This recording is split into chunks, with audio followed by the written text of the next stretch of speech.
Chapter 311। तुम्हें लगता है आभा के खिलाफ कोई बायस है?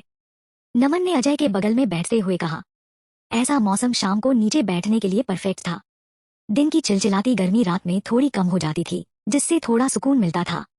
फिर भी तापमान 30 डिग्री सेल्सियस के आसपास रहता था। बस सूरज की सीधी धूप न होने से थोड़ा ठंडा लगता था। अजय ने दूर से अपनी नजरें हटाईं और बोला, तुम ऐसा क्यों कह रहे हो? नमन ने जवाब दिया, बाकी लोग शायद तुम्हें अच्छे से न जानते हों, लेकिन मैं, तुम्हारा पुराना राइवल और पुराना दोस्त, तुम्हारी एक स्माइल या एक नजर से समझ जाता हूँ कि तुम क्या सोच रहे हो। उसने रुककर फिर कहा, 2 दिन पहले जब हम व्हाइटफील्ड गए थे, आभा और नीति लग्जरी ऑफ रोड गाड़ियां चला रही थी और हम एक आम मिलिट्री गाड़ी में थे। तुमने कुछ कहा तो नहीं, लेकिन तुम्हारे होठों पर वो ताने वाली स्माइल बता रही थी कि तुम क्या सोच रहे हो। तुम आभा के अलग अलग ट्रीटमेंट से बहुत नाखुश हो। अजय ने पूछा, क्या मुझे इस पर कुछ कहना नहीं चाहिए, या तुम्हें लगता है कि अलग ट्रीटमेंट कोई बड़ी बात नहीं है? नमन ने गहरी सांस ली और बोला, हम सैनिकों का काम है ऑर्डर्स मानना। हमें मदद करने का ऑर्डर था। वैसे भी हमारे लोगों ने पहले कई बार मुसीबत खड़ी की थी। अगर तुम या मैं इस कम्युनिटी के लीडर होते, क्या हम उन्हें यहाँ रहने देते? उसने आगे कहा, उनके नजरिए से सोचो। हर चीज का एक कारण और नतीजा होता है। अगर पहले वाला कारण न होता तो ये नतीजा कैसे आता? नमन का माइंडसेट बहुत कूल था और उसे आभा के अलग ट्रीटमेंट से जरा भी शिकायत नहीं थी। उल्टा उसे लगता था कि आभा का निष्पक्ष होना और उनके साथ खाना और सब्जियां शेयर करना, इसके लिए शुक्रगुजार होना चाहिए। इस अपोकलिप्स में खाना सबसे कीमती चीज थी। अजय ने कहा, मुझे उससे कोई प्रॉब्लम नहीं है। जिसका खाना खाओ, उसकी बुराई नहीं करते। मैं वो टाइप नहीं हूँ जो खाना खाए और कुक को गाली दे। नमन ने जवाब दिया, ये अच्छा है। थोड़ी देर चुप रहने के बाद अजय ने अचानक फिर बोलना शुरू किया, इस कम्युनिटी में घरों का लेआउट तो लगभग एक जैसा होगा ना? नमन कंफ्यूज हो गया और बोला, शायद। क्यों? अजय ने कहा, अगर बिल्डिंग 5 का लेआउट कोई बहुत बड़ा अपार्टमेंट नहीं है, तो आभा के पास सप्लाईज थोड़े ज्यादा ही हैं। नमन ने इस सवाल के बारे में कभी नहीं सोचा था। आभा के पास सप्लाईज ज्यादा हो या कम, इससे उनका क्या लेना देना? अगर ज्यादा है तो ये उसकी काबिलियत है, और उसका जलन करने से क्या फायदा? नमन ने कहा, मैंने सुना है कि कम्युनिटी का सारा खाना आभा और उसके लोग धीरे धीरे लाए हैं। हर पावरफुल इंसान के पीछे अनदेखी मेहनत होती है। हम सिर्फ उनका ढेर सारा खाना देखते हैं, लेकिन ये नहीं देखते कि उसे लाने के लिए आभा ने कितने खतरे मोल लिए। अजय ने जवाब दिया, मैं खाने की बात नहीं कर रहा, मैं मीट की बात कर रहा हूँ। उसे पता था कि नमन आभा की बहुत तारीफ करता है और उसे कोई शक नहीं है, लेकिन अक्सर अंधा सम्मान कई डिटेल्स को नजरअंदाज कर देता है। अजय ने कहा, फ्रोजन मीट का टेस्ट फ्रेश मीट से अलग होता है। जहाँ तक मुझे पता है, उन्होंने हाल फिलहाल कोई मीट नहीं लाया। नमन ने पूछा, तुम क्या कहना चाहते हो?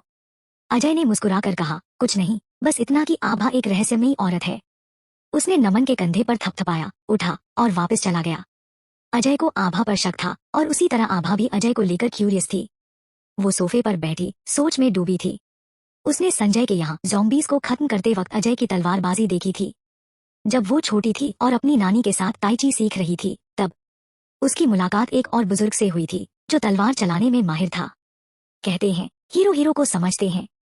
पारंपरिक मार्शल आर्ट्स में दीवाने लोगों के दोस्त या कभी कभी राइवल्स भी मार्शल आर्ट्स में ही रुचि रखते हैं। उस बुजुर्ग का अपनी नानी से झगड़ा था, दोनों एक दूसरे के सामने नहीं झुकते थे। बचपन में आभा ने कई बार देखा था कि दोनों बुजुर्ग मिलते ही एक दूसरे को ताने मारते थे और फिर बातों से शुरू होकर हाथापाई तक पहुंच जाते थे। काफी समय बीत चुका था और आभा को उस बुजुर्ग की खास डिटेल्स याद नहीं थी, बस इतना याद था कि उसका सरनेम नेगी नहीं था। फिर भी न जाने क्यों, जब भी वो अजय को चाकू चलाते देखती, उसे कुछ अजीब सा परिचित लगता। वेदांत ने आभा के सामने एक कप पानी रखा और पूछा, क्या सोच रही हो? आभा ने अपनी पोजीशन बदली, एक हाथ से ठुड्डी टिकाई और दूसरा हाथ उस कोहनी को सपोर्ट करने के लिए रखा। उसने कहा, मैं अजय के बारे में सोच रही हूँ। ये बोलते ही आभा को अपनी बात की दोहरी मीनिंग समझ आई। उसने जल्दी से जोड़ा, मैं उसकी ब्लेड की टेक्निक के बारे में सोच रही हूँ। वो बहुत परिचित लगती है। वेदांत को पारंपरिक मार्शल आर्ट्स के बारे में ज्यादा नहीं पता था, तो वो कोई खास सलाह नहीं दे सका। वेदांत ने कहा, अजय में कुछ कॉन्ट्राडिक्टरी लगता है। आभा ने सीधा बैठते हुए पूछा, कैसे? वेदांत ने जवाब दिया, तुम्हारे प्रति उसका रवैया नमन और बाकियों से अलग है। वो नमन जैसा रिस्पेक्ट और एडमिरेशन नहीं दिखाता, लेकिन दुश्मनी भी नहीं है। ये एक तरह की जांच पड़ताल है, वो तुम्हारे सीक्रेट्स जानना चाहता है। आभा ने सोचते हुए कहा, उसे मुझ पर शक है। ऐसा नहीं होना चाहिए।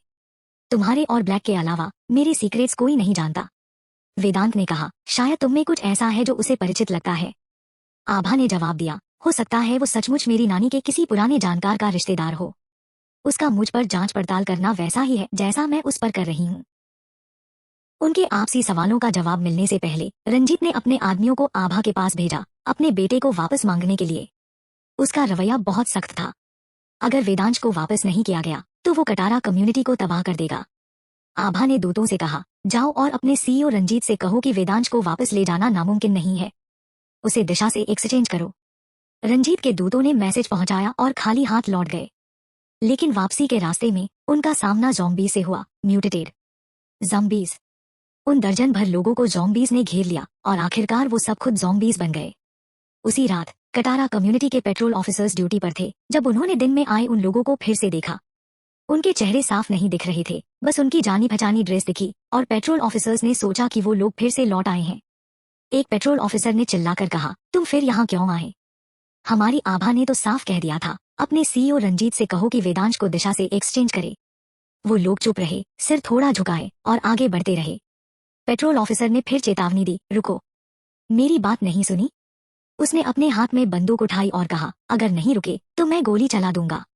सामने वाले लोग बस एक पल के लिए रुके, फिर सिर झुकाए आगे बढ़ने लगे। बंदूक पकड़े ऑफिसर ने चिल्लाया, रुक जाओ। ये कहते हुए उसने सामने वाले के पैरों के पास गोली चलाई। सबसे आगे चल रहा शख्स फिर रुका, लेकिन उसका सिर अब भी झुका रहा। एक पेट्रोल ऑफिसर ने गड़बड़ी भांपते हुए कहा, कुछ ठीक नहीं लग रहा। गेट के बाहर खड़े लोग दिन में आए लोगों जैसे ही कपड़े पहने थे। भले ही उनके सिर झुके थे, उनके चेहरों के कंटूर दिख रहे थे और वो नॉर्मल इंसानों जैसे लग रहे थे, इसलिए किसी ने उन्हें ज़ॉम्बीज नहीं समझा। पहले जो ज़ॉम्बीज वो देख चुके थे वो काटे जाने से बिगड़े हुए, सड़ते हुए चलते फिरते लाश थे, लेकिन ये साफ तौर पर इंसानों जैसे दिख रहे थे। फिर भी अगर ये इंसान थे तो इनका सब कुछ अजीब लग रहा था। पेट्रोल ऑफिसर ने बाहर की तरफ गौर से देखते हुए कहा, ये इंसान नहीं है। उसने अपनी टॉर्च की रोशनी से देखा और चिल्लाया, ये ज़ॉम्बीज हैं। चैप्टर 312। पेट्रोल ऑफिसर ने जैसे ही आखिरी 3 शब्द, ये ज़ॉम्बीज हैं, कहे, बाहर खड़े लोगों ने अचानक अपने सिर उठाए और उनके काले खुले मुंह पेट्रोल ऑफिसर्स की तरफ खुले। चिल्लाने का मौका भी नहीं मिला। हरे रंग की बोतल मक्खियों का झुंड उनकी तरफ उड़ा, जो ततैया से भी ज्यादा खतरनाक था। उन्होंने घबराहट में अपनी बंदूकें उठाईं, लेकिन गोली लोड करने से पहले ही मक्खियां उन पर चढ़ गईं। वो उनकी नाक, कान और यहाँ तक कि मुंह में घुस गईं। उन्हें अलार्म बजाने का मौका भी नहीं मिला। मेन गेट पर हुई हलचल ने किसी का ध्यान नहीं खींचा और दूसरी जगहों पर गश्त कर रहे लोगों को कोई गड़बड़ी नजर नहीं आई। आभा अभी अभी लेटी थी कि डॉक्टर अवस्थी फिर से आ गए। वो काफी घबराए हुए लग रहे थे, बिल्डिंग के एंट्रेंस पर खड़े होकर खटखटाते और पुकारते हुए। आभा ने उठकर कपड़े पहने और बाहर आई। डॉक्टर अवस्थी ने कहा, आभा, मैंने एक नई खोज की है। उनका चेहरा कॉम्प्लिकेटेड एक्सप्रेशन से भरा था, जैसे वो खुश थे, लेकिन पूरी तरह नहीं, बल्कि थोड़ी चिंता भी थी। आभा ने पूछा, क्या खोज? डॉक्टर अवस्थी ने जल्दी जल्दी बताया, म्यूटेटेड ज़ॉम्बीज के दिमाग का टिश्यू इंसानी टिश्यू में म्यूटेशन ला सकता है। इसका खास लक्षण वही है जो हमने देखा, ये इंसानी सेल टिश्यू को तेजी से बढ़ने और रिपेयर करने देता है। इसके अलावा ये कुछ दूसरी म्यूटेटेड प्रजातियों के वायरस को इंसानी शरीर में फैलने से भी रोकता है। उन्होंने आगे कहा, मसलन वो हरी बोतल मक्खियां। ये सड़ते हुए इंसानी मांस पर पनपती हैं और ढेर सारे वायरस लेकर चलती हैं। अगर किसी ने म्यूटेटेड ज़ॉम्बी का दिमाग खाया हो तो इन मक्खियों के फैलाए वायरस उनके शरीर में खत्म हो जाते हैं, जैसे कोई नॉर्मल मक्खी काट ले, बिना किसी तकलीफ के। डॉक्टर अवस्थी तेजी से बोल रहे थे, लेकिन आभा को समझने में कोई दिक्कत नहीं हुई। उन्होंने आगे कहा, तुमने कहा था ना कि वो ज़ॉम्बीज अपने साथियों के दिमाग भी खोजते हैं। ये दिमाग इंसानों के लिए फायदेमंद है और ज़ॉम्बीज के लिए तो और भी ज्यादा। उनकी इवोल्यूशन की स्पीड तेज हो रही है, वो स्मार्ट हो रही हैं और ये सब इन दिमागों को खाने से जुड़ा है। आभा ने फिर पूछा, ये दिमाग कैसे बनते हैं? डॉक्टर अवस्थी ने जवाब दिया, अगर मैं गलत नहीं हूँ तो ये एंटीडोट से जुड़ा है। उन्होंने विनय का उदाहरण दिया। विनय ने एंटीडोट लिया था तो उसकी मौत के बाद उसके दिमाग का टिश्यू म्यूटेट हुआ, जैसा ज़ॉम्बीज में होता है। लेकिन फर्क भी था। जिन लोगों ने एंटीडोट लिया उनके दिमाग का टिश्यू रोज बदलता था, लेकिन वो ज़ॉम्बी के काटने के बाद ज़ॉम्बी बनने से नहीं बच पाते थे। हालांकि एंटीडोट लेने वाले लोग ज़ॉम्बी बनने के बाद उनके दिमाग का टिश्यू और बदल जाता था। इस स्टेज पर उनका दिमाग ज़ॉम्बी वायरस और दूसरी म्यूटेटेड प्रजातियों के वायरस के खिलाफ रेजिस्टेंस डेवलप कर लेता था। सीधे शब्दों में, एंटीडोट ज़ॉम्बी के शरीर से गुजरने के बाद और ज्यादा असरदार हो जाता था। पिछली ज़ॉम्बी अटैक में उन्होंने कई ज़ॉम्बीज को खत्म किया था और नरेन के कहने पर उन्होंने ढेर सारे ज़ॉम्बी दिमाग इकट्ठे किए थे। वो सारे दिमाग आभा को दे दिए गए थे और उसने फैसला किया था कि कल कुछ और दिमाग डॉक्टर अवस्थी को रिसर्च के लिए दे देगी। तभी कॉरिडोर की खिड़की से कुछ हरी बोतल मक्खियां अंदर उड़ाईं। आभा ने फट से कॉरिडोर में रखी झाड़ू उठाई जो 3 बकरियों के बाड़े की सफाई के लिए थी, और सारी मक्खियों को मार डाला। जब उसने झाड़ू हटाई तो जमीन पर और झाड़ू पर ताजा खून दिखा। आभा ने हैरानी से पूछा, ये खून कहाँ से आया? डॉक्टर अवस्थी ने भी जमीन पर खून देखा और चौंक गए। उन्होंने कहा, ये हरी बोतल मक्खियां सड़ते मांस पर पनपती हैं। उनके शरीर में गंदा कालाहरा पदार्थ होता है। अगर इन्हें मार भी दो तो ऐसा ताजा खून नहीं निकलता।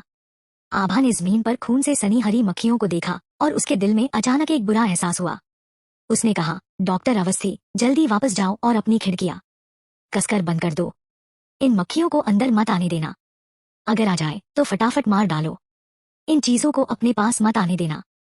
हालांकि डॉक्टर अवस्थी को समझ नहीं आया कि आभा ने ऐसा क्यों कहा, लेकिन वो उसकी हरकतों से पूरी तरह सहमत थे। उन्होंने कहा, ठीक है, तुम जल्दी कम्युनिटी के बाकी लोगों को अलर्ट कर दो कि सावधान रहें। मुझे नहीं लगता ये मक्खियां लाशों से उड़ रही हैं। ये ज्यादा ऐसा लगता है जैसे ये जिंदा इंसानों से निकल रही हैं। ये आभा के ख्यालों से मिलता था। उसने कहा, बहुत मुमकिन है। डॉक्टर अवस्थी जल्दी ऊपर चले गए और आभा ने तुरंत पूरी कम्युनिटी में अलार्म बजा दिया। जल्द ही कम्युनिटी के सभी लोग दरवाजे खिड़कियां बंद करने और हरी बोतल मक्खियों को खत्म करने में जुट गए। कुछ परिवार जल्दी सो गए थे और उनके घरों में कुछ मक्खियां घुस गई थी। सतर्क लोग तुरंत मक्खियों को मार देते, जबकि कम सावधान लोग इन मक्खियों का शिकार बन गए।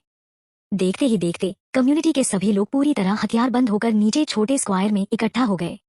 रात में भी तापमान 30 डिग्री से ऊपर था। गर्मी बहुत थी, लेकिन चाहे कितनी भी गर्मी हो, किसी ने अपने सिर पर लपेटे स्कार्फ, तकिए का कवर, तौलिया या टी शर्ट नहीं हटाई। वो मक्खियां बहुत चालाक थी, हर छोटे छेद में घुस जाती थी। नीति नीचे उतरी तो उसकी मुलाकात तरुण से हुई। तरुण ने सिर पर स्कार्फ लपेटा हुआ था और नीति से पूछा, तुम ठीक हो? नीति ने सिर हिलाया और बोली, हाँ, मैं ठीक हूँ। नीति ने अपने सिर पर एक जालीदार स्कार्फ लपेटा था। ये स्कार्फ आभा ने उसे गिफ्ट किया था। जब आभा ने उसे दिया था तो ये धूप से बचाव के लिए था, लेकिन नीति को गर्मी में स्कार्फ पहनना पसंद नहीं था, इसलिए उसने कभी इस्तेमाल नहीं किया था। अब ये काम आ गया। तरुण ने चलते चलते नीति को हिदायत दी, जब हम बाहर जाए किसी के पास यूं ही मत जाना। अपने आप को प्रोटेक्ट करो। उसने आगे कहा, सुना है ये हरी बोतल मक्खियां इंसान के शरीर में घुसकर बहुत तेजी से बढ़ती हैं और उनके अंदरूनी अंग खा जाती हैं। बाहर से तुरंत कुछ पता नहीं चलता, लेकिन अगर कोई पास आ जाए और तुम सावधान न रहो तो ये मक्खियां मौका पकड़ लेती हैं। आभा के अलार्म बजाने के थोड़ी देर बाद ही लोगों को गड़बड़ी का एहसास हुआ। कुछ लोगों ने देखा कि एक इंसान के शरीर से हरी मक्खियां निकलकर दूसरे के शरीर में घुस गईं। पहला इंसान तुरंत खोखले पेड़ की तरह ढह गया। ये सीन हैरान करने वाला और असहनीय था। पैनिक पल भर में फैल गया। आभा ने भी एक जालीदार स्कार्फ पहना था। उसने छोटे स्क्वायर में मौजूद लोगों की तरफ देखा और बोली, जो हुआ मुझे लगता है सबको साफ पता है। अब हम उन लोगों की स्क्रीनिंग शुरू करेंगे जिनमें मक्खियां घुस चुकी हैं।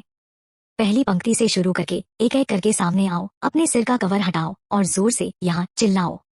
आभा ने उन्हें फुसफुसाने का समय नहीं दिया और तुरंत शुरू करने का चिल्लाकर ऑर्डर दिया। जिन लोगों में हरी मक्खियां नहीं घुसी थी वो डर रहे थे कि उनके आसपास कोई पहले से ही इन्फेक्टेड हो सकता है, इसलिए वो डरे हुए थे, लेकिन पूरी तरह सहयोग कर रहे थे। वो आगे बढ़कर जोर जोर से चिल्ला रहे थे।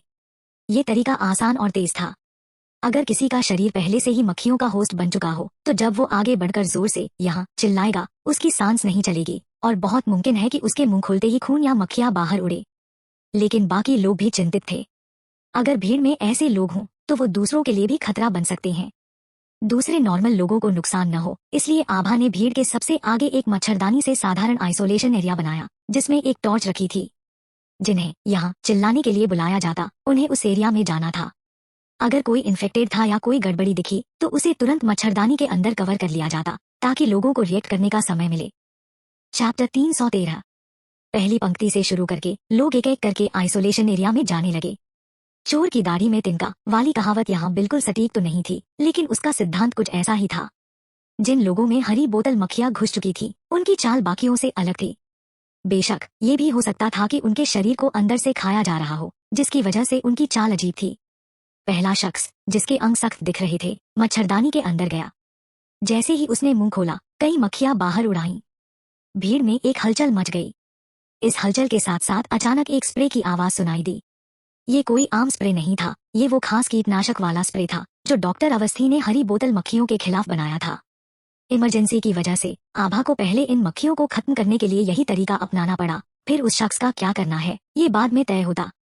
स्प्रे का असर खत्म हुआ। मच्छरदानी के अंदर टॉर्च की रोशनी में हरी बोतल मक्खियां ढेर होकर गिर गईं। बाहर खड़े लोग ये सब साफ देख पा रहे थे और उनके रोंगटे खड़े हो गए। अंदर खड़ा शख्स अचानक जैसे सारी ताकत खोकर नरम होकर ढह गया। कोई भी उसे देखने के लिए आगे नहीं बढ़ा। अंदर का शख्स हमेशा वहां नहीं रह सकता था, जिंदा हो या मरा, इसका कोई हल तो निकालना था। आभा ने कुकू के सिर पर थपथपाया और पुकारा, कुकू। कुकू, जो जोंगजी की तरह लपेटा हुआ था, मच्छरदानी के अंदर दौड़ा। जल्द ही उसने अपने पंजों से उस शख्स के कपड़े पकड़े और उसे बाहर खींच लिया। आभा ने कुकू को अंदर भेजने की हिम्मत इसलिए की क्योंकि कुकू ने पहले उसके लिए ढेर सारे ज़ॉम्बी ब्रेनस्टोन ढूंढे थे। यहाँ तक कि जब आभा को ज़ॉम्बी ब्रेनस्टोन के बारे में कुछ नहीं पता था, तब भी कुकू ने उसके लिए काफी कुछ इकट्ठा कर लिया था। आभा को लगता था कि भले ही कुकू ने ज़ॉम्बी ब्रेनस्टोन न खाए हों, लेकिन ढूंढते वक्त उसका उनसे कांटेक्ट जरूर हुआ होगा, जिससे वो आम इंसानों से ज्यादा काबिल था। ये मुश्किल और जरूरी काम कुकू के कंधों पर था।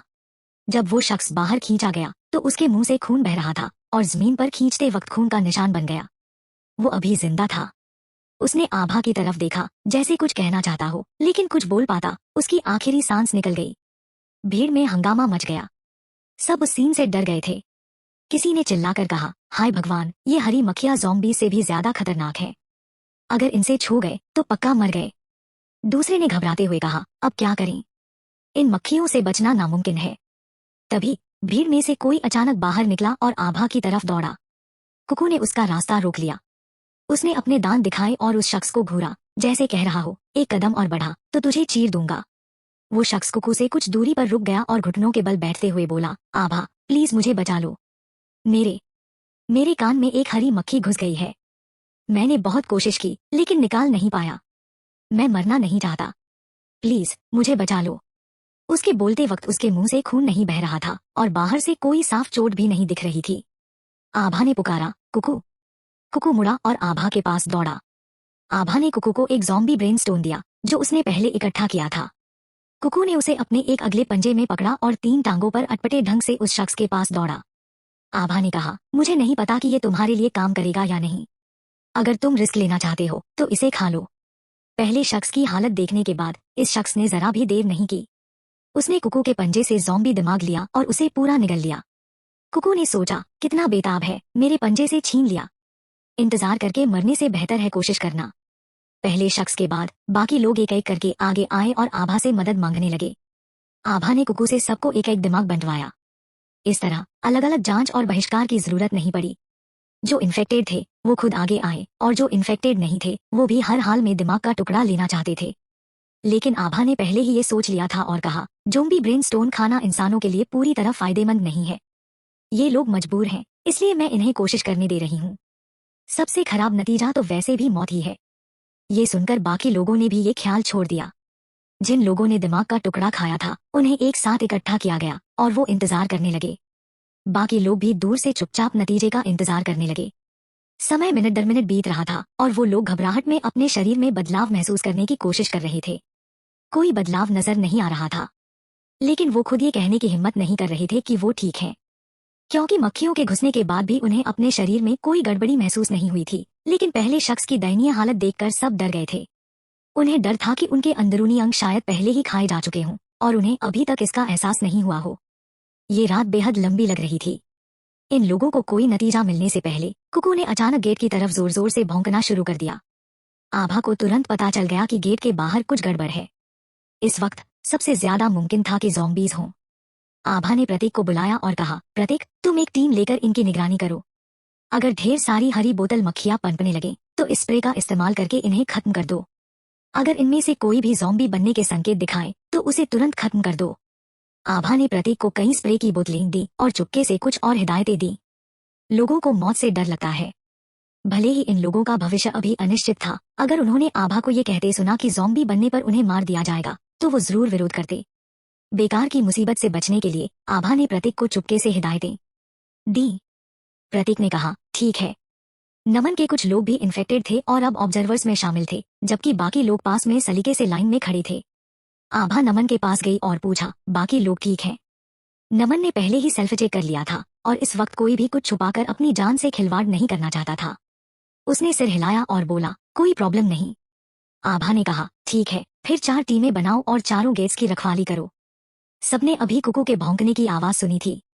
जानवरों की सतर्कता इंसानों से ज्यादा होती है, खासकर कुकू जैसे स्मार्ट जानवर की। नमन ने कहा, ठीक है। उसने तुरंत ऑर्डर दिया और अपने लोगों को 4 टीमों में 4 गेट्स पर भेज दिया। बाकी लोग भी घर दौड़े, हथियार लाए और दुश्मन से भिड़ने की तैयारी करने लगे। इस बार ज़ॉम्बीज की संख्या पिछली बार से कम नहीं थी, लेकिन सबसे आगे चल रहे ज़ॉम्बीज नॉर्मल इंसानों जैसे दिख रहे थे। उनके शरीर पर कोई घाव नहीं था। अगर उनकी सख्त टांगे और लाल आंखें न होती तो कोई उन्हें इंसान समझ लेता। ज़ॉम्बीज की तरफ ताबड़तोड़ गोलियां चलाई गईं। जब सबसे आगे वाले ज़ॉम्बीज गिरे तो उनके शरीर पलक झपकते सड़ी लकड़ी की तरह गई, टुकड़ों में टूट गए। तुरंत बाद उन टूटे हुए शरीरों से ढेर सारी हरी बोतल मक्खियां उड़कर बाहर आईं। चैप्टर 314। अंधेरा था और साफ नहीं दिख रहा था, लेकिन आवाज ही इतनी डरावनी थी कि रोंगटे खड़े हो जाए। पिछली घटनाओं की वजह से लोगों ने अपने सिर को कसकर लपेट रखा था, सिर्फ आंखें खुली थीं। भले ही गर्मी से पसीना छूट रहा था, किसी ने भी अपने सिर का कवर नहीं हटाया। इस पल में ये काम आया, लेकिन डर की वजह से लोग भूल गए कि वो असल में प्रोटेक्टेड थे। अरे मक्खियां! किसी ने चिल्लाकर अपनी गन फेंक दी और आसपास भिनभिनाती हरी बोतल मक्खियों को भगाने लगा। जॉम्बीज तो डरावने नहीं थे, क्योंकि उनके पास गन्स थी और वो उनके सिर में गोली मार सकते थे। लेकिन ये हरी बोतल मक्खियां छोटी, घिनौनी और हर जगह थीं, जिनसे डील करना टफ था। मक्खियों को भगाने की जल्दबाजी में किसी ने गलती से अपने सिर पर लपेटा स्कार्फ खींच लिया और मक्खियां अंदर घुस गईं। पलक झपकते ही जिनके अंदर मक्खियां घुसी थीं, वो खोखले खोल बन गए। प्रोफेशनल सैनिकों और आम लोगों में फर्क साफ दिखा जब अचानक इमरजेंसी आई। कटारा कम्युनिटी के कई लोग घबराहट और डर में गलती से अपने सिर के कवर हटा बैठे और मक्खियों की वजह से अपनी जान गंवा दी। नमन और राकेश की टीमें शुरुआती पैनिक के बाद ये समझ गईं कि वो प्रोटेक्टेड है और तुरंत कॉम्बैट मोड में आ गए। कंसंट्रेटेड फायर पावर ने जॉम्बीज को पास आने से रोका, जिससे वो पीछे हटने लगे। कुकू ने लीड लिया, आगे बढ़कर जॉम्बीज के ब्रेन स्टेम्स ढूंढने लगा। जॉम्बीज के ब्रेन स्टेम्स अलग अलग थे, कुछ तो क्रिस्टल जैसे हो गए थे, बस थोड़ी सी अशुद्धियां थीं, इतने कि अगर तुम्हें नहीं पता होता तो तुम्हें लगता ही नहीं कि ये ब्रेन स्टेम है। कुछ अभी भी फीके रंग के थे, जैसे पत्थर। कुकू ने सब इकट्ठा कर लिया, अच्छे हो या खराब। सुबह होते ही कटारा कम्युनिटी के बाहर एक बड़ी आग जली। जॉम्बीज की लाशें और मक्खियों की वजह से मरे कम्युनिटी के लोग सब उस आग में राख हो गए। इस बार कम से कम कटारा कम्युनिटी के 1/3 लोग हताहत हुए। अगर डॉक्टर अवस्थी संयोग से आभा को ढूंढने न आए होते और अगर आभा ने संयोग से हरी मक्खियों को नोटिस न किया होता और टाइम पर एक्शन न लिया होता तो कटारा कम्युनिटी शायद आज रात जॉम्बीज का अड्डा बन गई होती। प्रतीक जिन लोगों को गार्ड कर रहा था उनमें कोई अबनॉर्मेलिटी नहीं दिखी। यहाँ तक कि बाहर की लड़ाई खत्म होने के बाद जब आभा अपनी ड्यूटी खत्म करके चेक करने आई तब भी ये लोग डरे हुए थे। हरी मक्खियां सीधे लोगों पर उड़ रही थी और पहले का डर अभी गया नहीं था। अब और ज्यादा और बड़ी मक्खियां देखकर वो टोटल घबरा गए। खुशकिस्मती से प्रतीक ने टाइम पर सबको याद दिलाया कि सिर का कवर न हटाएं और आभा के छोड़े हुए स्प्रे निकाले, मक्खियों पर छिड़क दिए। कुछ मक्खियां तुरंत मर गईं और जो नहीं मरी उनके पंख जैसे टूट गए, वो उड़ नहीं पाईं और बस जमीन पर उछलने लगी। तभी उदय 2 खरगोशों के पिंजरे लेकर नीचे आया। उसने प्रतीक को, जो मक्खियों की लाशें निपटाने वाला था, कहा, रुको, जरा रुको। प्रतीक ने उदय को देखा। अगर वो उसे पहले कई बार न देख चुका होता, उसकी आवाज न पहचानता और उसका चलने का स्टाइल न जानता तो प्रतीक सोचता कि ये कौन है। उदय सिर से पांव तक पूरी तरह ढका हुआ था। बाकी लोग अपनी आंखें खुली रखते थे, लेकिन उसने अपनी आंखें भी पूरी तरह कवर कर रखी थी। उसके चश्मे के आसपास एक ट्रांसपेरेंट प्लास्टिक शेल थी और लेंस के अलावा बाकी सब टाइटली सील था। अंकल उदय, प्रतीक ने उसे ग्रीट किया। उदय ने प्रतीक को जवाब में सिर हिलाया, फिर खरगोशों के पिंजरे जमीन पर रखे और उनके ढक्कन खोल दिए। मैं खरगोश लाया हूँ, इन मक्खियों को निपटाने में मदद करेंगे। प्रतीक ने उदय को कंफ्यूजन में देखा। इसका मतलब क्या था? खरगोश इनका क्या करेंगे? फिर अगले ही सेकंड 10 से ज्यादा छोटे खरगोश पिंजरों से कूदकर बाहर आए और मक्खियों की लाशें खाने लगे। सब हैरानी से देखने लगे। ये पहली बार था कि उन्होंने खरगोशों को मक्खियां खाते देखा, वो भी इतनी बड़ी हरी मक्खियां। देखने वालों में से कुछ की उल्टी हो गई, लेकिन जो उल्टी हुई उसमें ढेर सारी मक्खियों की लाशें थी। अभी कुछ देर पहले वो खरगोशों को मक्खियां खाते देख घिनौना महसूस कर रहे थे, लेकिन अब खुद से इतनी सारी मक्खियां निकलते देख उनके पेट उलट पुलट हो गए और वो जोर जोर से उल्टी करने लगे। पहले तो कुछ लोग थे, लेकिन फिर सब रेज करने लगे, यहाँ तक कि पित्त भी निकलने लगा। खरगोश तेज थे। स्प्रे से मरी मक्खियों को साफ करने के बाद वो उन लोगों की उल्टी की तरफ बढ़े। उसे भी नहीं छोड़ा। यहाँ तक कि प्रतीक, जो आमतौर पर कंट्रोल में रहता था, उसका भी मुंह लार से भर गया। उसने सिर खरगोशों से दूसरी तरफ कर लिया। जब आभा आई तब तक खरगोशों ने जमीन पर पड़ी मक्खियां लगभग खा ली थीं। वो कुछ टाइम से उदय के यहाँ नहीं गई थी और उसे नहीं पता था कि उन 2 खरगोशों ने इतने सारे बच्चे पैदा कर लिए थे। प्रतीक ने आभा को आते देखा और सिचुएशन रिपोर्ट करने गया। आभा ने उन लोगों को देखा जो अभी अभी उल्टी करके खत्म हुए थे। उनके चेहरे राख जैसे पीले पड़ गए थे वो उदय के पास गई। खरगोश मक्खियां भी खाते हैं? उदय बोला, वो सारे पेस्ट्स खाते हैं। वरना क्या तुम्हें लगता है कि इतनी गर्मी और इतने वायरस में सब्जियां इतनी अच्छी उग सकती थी? ये सब खरगोशों की वजह से था। मेरे पास 3 बकरियां भी हैं, उन्हें भी तुम्हारे पास भेज दूं? इन खरगोशों ने कुकू के दिए जॉम्बी ब्रेन स्टेम्स खाने के बाद म्यूटेशन कर लिया था। फिर उन्हें उदय के पास भेजा गया था, जहां वो छोटे मोटे पेस्ट कैचर बन गए। हालांकि अभी तीनों बकरियां सिर्फ मोटी हुई थी, कोई खास बदलाव नहीं दिखा, लेकिन शायद उनकी कोई छुपी हुई स्पेशल एबिलिटी हो। अगर वो आभा के शेड में ही बंद रहेंगी, तो भले ही उनके पास कोई एबिलिटी हो, उसे ढूंढने का मौका नहीं मिलेगा। तुम्हारे पास बकरियां भी हैं। उदय ने आभा को सरप्राइज में देखा। क्या तुमने अपने घर में चिड़ियाघर खोल लिया है? पहले एक वुल्फ, फिर खरगोश और अब बकरियां। ऐसा कुछ नहीं, आभा ने कहा। अगर तुम्हें डर नहीं कि कोई उन्हें चुपके से काट लेगा, तो भेज दो। पिछली बार जब उसने खरगोश भेजे थे, तब भी उसने कुछ ऐसा ही कहा था, लेकिन उदय ने न सिर्फ उन 2 खरगोशों को नहीं काटा, बल्कि उनकी देखभाल की और उनके बच्चे भी हुए, जो आभा के पास इतने टाइम में नहीं हुआ था। शायद उदय का घर जानवरों के लिए टोटल ट्रेजर ट्रोव था। खरगोशों ने खाना खत्म किया, तो उदय उन्हें वापस ले गया। सबके काम की साफ डिवीजन थी। उदय और डॉक्टर अवस्थी जैसे लोग, जो रिसर्च में थे, उन्हें जॉम्बी से फाइट नहीं करनी थी, उन्हें बस अपने काम पर फोकस करना था। हालांकि ये लोग एक बार उल्टी कर चुके थे, लेकिन आभा ने उन्हें अभी वापस जाने नहीं दिया। वो अभी भी एक जगह इकट्ठा थे, और प्रतीक ने लोगों को उनकी निगरानी करने और किसी भी सिम्पटम्स को तुरंत रिपोर्ट करने की अरेंजमेंट की थी। ये एक और बिना नींद वाली रात थी। जब आभा वापस जा रही थी, उसकी मुलाकात वेदांत से हुई। वेदांश ने भी जॉम्बीज को खत्म करने की लड़ाई में हिस्सा लिया था और अभी वापस जा रहा था जब उसकी मुलाकात आभा से हुई। उसे आभा ने कई बार चकमा दिया था, तो उसे देखकर वो कुछ ताने मारना चाहता था। तुम जैसी लड़की हमेशा फाइटिंग और किलिंग में लगी रहती है, सिर्फ मेरे भाई जैसा भोला ही तुम में इंटरेस्ट लेगा। आभा ने वेदांश को देखा, जिसके सिर पर गॉड स्कार्फ लपेटा था, और बोली, तो फिर तुम मेरा स्कार्फ यूज करना क्यों नहीं छोड़ते? वेदांश गुस्सा हो गया और अनजाने में अपने चेहरे का स्कार्फ खींचने लगा। लेकिन आखिरी पल में उसकी समझदारी ने गुस्से पर जीत हासिल की, और वो रुक गया। तुम कह रही हो कि ये तुम्हारा है, तो क्या सचमुच तुम्हारा हो गया? इस पर तुम्हारा नाम तो लिखा नहीं है। चैप्टर 315। आभा को अब इस बंदे से और बकवास करने का मूड नहीं था। वो सीधे सीढ़ियों की तरफ बढ़ी। वेदांश ने अपनी स्पीड बढ़ाई और फिर से आभा के पास आ गया। कल रात वो स्प्रे तुम कहाँ से लाई? कोई एक्स्ट्रा है क्या? नहीं, आभा ने चलते चलते जवाब दिया। उसे घर जाकर कपड़े बदलने थे, फिर डॉक्टर अवस्थी से मिलना था, और उसके बाद नमन से फ्यूचर सिक्योरिटी इश्यूज पर बात करनी थी। टोटल बिजी शेड्यूल, और इस प्लेबॉय वेदांश के साथ फालतू गप्पे मारने का टाइम बिल्कुल नहीं था। वो उससे बात नहीं करना चाहती थी, लेकिन ये बंदा पीछे पड़ा था, जैसे जवाब मिले बिना मानने वाला नहीं था। देखो, तुम मुझे किडनैप करके यहाँ ले आए हो, तो मैं भी कुछ तो करूंगा ना। अब मैं तुम लोगों का हिस्सा हूँ, तो कम्युनिटी की सेफ्टी के लिए कुछ करना तो बनता है। कंट्रीब्यूट करना है तो प्रतीक के पास जाओ और बोलो कि वो तुम्हें पेट्रोलिंग में डाले। पेट्रोलिंग? वो तो छोड़ो यार। खुद को प्रोटेक्ट करना ही मेरे लिए बहुत है, और ये भी तो कंट्रीब्यूशन है, राइट? अगर मुझे कुछ हो गया, तो ना सिर्फ मेरे बूढ़े को जवाब देना मुश्किल होगा, बल्कि मेरे भाई को भी, है ना? भले ही तुम मुझे कुछ खास पसंद नहीं हो, लेकिन अपने भाई को अकेले मरते हुए तो नहीं देख सकता। पूरी रात की नींद गायब, ऊपर से इतने लोगों की मौत। आभा का मूड पहले ही खराब था। वेदांश की नॉन स्टॉप बकबक ने उसे और चिढ़ा दिया। वेदांश आभा के एक्सप्रेशंस को स्कैन कर रहा था। जैसे ही उसने आभा की बेचैनी देखी, फटाक से चुप हो गया। उसे लोगों को पढ़ने में मास्टरी थी। आभा ने उसे एक वार्निंग भरी नजर दी और तेजी से सीढ़ियां चढ़ गई। वेदांश ने हल्का सा कॉफ किया और अपने फ्लोर की तरफ बढ़ गया। वो भी बिल्डिंग 5, यूनिट 1 में रहता था। आभा का ही अरेंजमेंट था। उसे कोई प्रॉब्लम नहीं थी। आभा ने अलग अलग brain stem crystals doctor Awasthi को दिए। मैं इनके बीच का डिफरेंस जल्दी से जल्दी फाइंड करूंगा। डॉक्टर अवस्थी को भी कल रात की ढेर सारी मौतों की खबर मिल चुकी थी। ज़ॉम्बी से बचना आसान था, लेकिन उन ग्रीन बॉटल फ्लाई से नहीं। अगर आभा ना होती, तो सब इन्फेक्टेड हो चुके होते। डर के साथ साथ वो ज़ॉम्बीज की फास्ट इवोल्यूशन से हैरान था।